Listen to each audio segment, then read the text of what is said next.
I wasn't going to cover this originally, but I've gotten DM after DM after DM after email after email. The Great Resignation. Let's talk about it. What's good, YouTube? I go by the name of Q. If you're unfamiliar, if you are familiar, shout out to you. Welcome back to the channel. I got a couple clips. Matter of fact, one clip that I'm going to roll for y'all, and I'll do a little more commentary at the end because this is something that I know a little bit about. I know way more about it than I should. All of a sudden, it seemed like everyone I know was changing jobs or stepping off the career ladder. In the month of May alone, 3.6 million Americans quit their jobs. And that's down from the month before, with almost 4 million walking out the door in April. A 2-decade high, by the way. It's what's being called the Great Resignation. The mass exodus comes as many companies are trying to get employees back into the office by the fall. So why are so many people leaving? With the pandemic, I was kind of just like, it was a lot of reflection time. I know what I want out of my career. Might as well just make the move. Some say they feel burned out after working through a year that had so many challenges. People's mental health are so bad right now. Like, people are prioritizing that a lot more than like their jobs or anything else. Others say working from home was isolating. I love to go into the office, and I was like the kind of person I would write like a joke of the day on my whiteboard, which would bring people over to my cubicle. I think I just thrived on that, where even if the work wasn't great, it was like the interaction just helped keep morale high. But most people are less than thrilled about returning to the office, with 89% of workers saying they'd prefer to work remotely, at least some of the time. 1 in 3 employees are considering leaving their job, according to personal finance website Magnify Money. And popular job search site Indeed estimates that as many as 9.8 million jobs are available in the U.S. as of mid-July. That's 1 million more openings than there are people looking for work. Well, the good thing is for job seekers is that they are not only successful in interviewing, but also getting job offers and multiple offers. So that means that companies are competing for top talent. So it's a good time to be looking for a job. These job openings are leaving holes in the market, with the service industry struggling to fill crucial roles. I think we're seeing some holes in the job market in terms of people shifted career path. In turn, we're seeing some of the top jobs in Monster right now. One of the top jobs is food preparation. The others, for instance, are truck drivers and security guards and stock clerks. I mean, what we've seen is that switching jobs is now easier than ever for a lot of people. There are more companies going remote.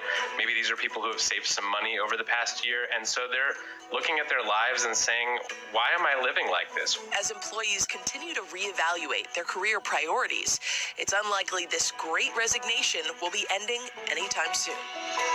As someone who's been working since the age of 15, I know a lot about the workforce. I know about being underpaid, being underappreciated, about toxic work environments, about those long-ass commutes, about quitting a job. In fact, in 2019, I quit 4 jobs. In 1 year, I quit 4 jobs. So everything that the people are feeling right now, I know exactly what they are feeling. Everything that was mentioned in those clips were pretty spot on. And I just want to give my point of view on the matter. That's it, that's all. Like I said, I quit 4 jobs in 2019, and the main reason was to earn more money, right? One job in particular that I held for 10 years. Now, here's the thing about the workforce. The employer and the employee, they come into an agreement. I'm going to pay you this much. You're going to have to do this much, right? It's an equal exchange across the board. You come in that interview, you put your best foot forward, you're all smiles, you're dressed nice, you're smelling good. But that all drops off. And we're going to keep it a buck here. I'm going to try to tread lightly because I know this is a sensitive topic for a lot of people. Mental health plays a big part in this. Financial stability plays a big part in this. But I just got to keep it real, man. You put your best foot forward walking into that interview. You shake hands. You know, you're all perked up, ready to get this new job. And then 3 months in, 6 months in, you kind of take your foot off the gas. So you might slack a little bit, or your employer might slack a little bit. Then here comes the micromanaging. So nobody likes to be micromanaged, especially a grown adult. No grown person likes to be micromanaged, but sometimes that's what it takes. An employer is running a business where they're trying to generate income, right? That's their number one mission. So you have to keep that in mind. Do they have to treat their employees good? Yes. So I'm not siding with the employer, and I'm not siding with the employee, to be honest. I'm just trying to straddle that fence. I guess devil's advocate is the best way to put it. But one thing you know for sure is that the company has a bottom line. That's first and foremost. And most people know that coming into these jobs.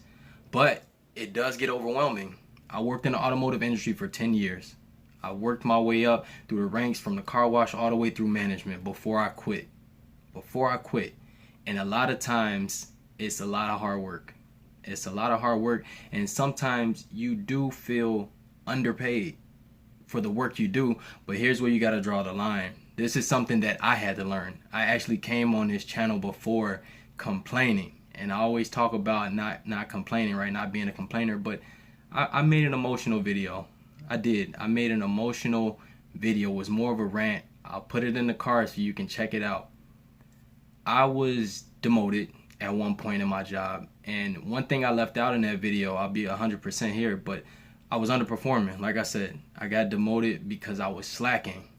Now, I don't want to make any excuses, but this is the reason I was slacking. I was working at that job for 9 years, giving it my best, giving it my all, showing up on time, being the first there, last to leave. Anything they needed, they got it. Anything they needed from me, they got it, right? My pay didn't change. So ultimately, I played myself. And that's a lot of mistakes that employees make.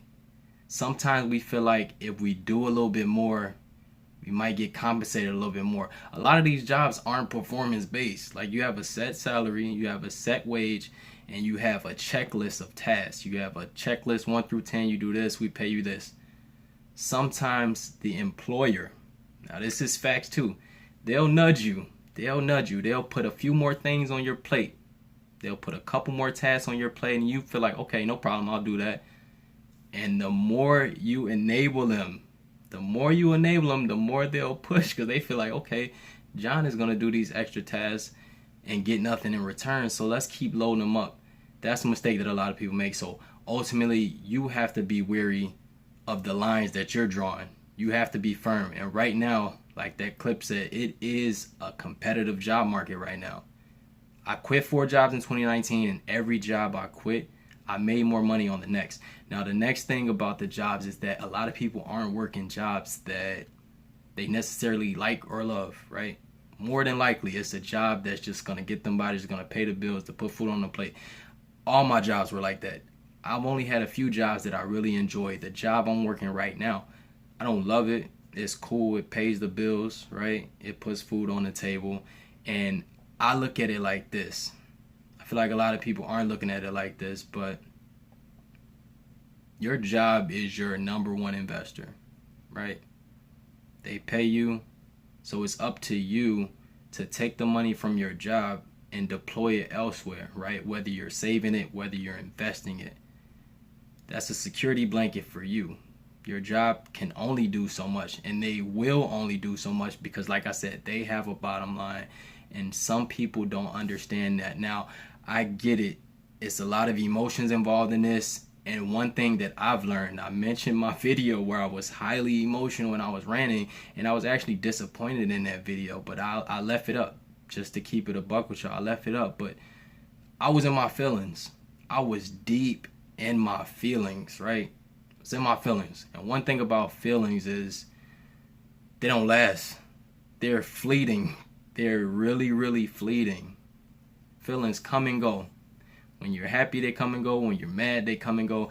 Feelings are just like this.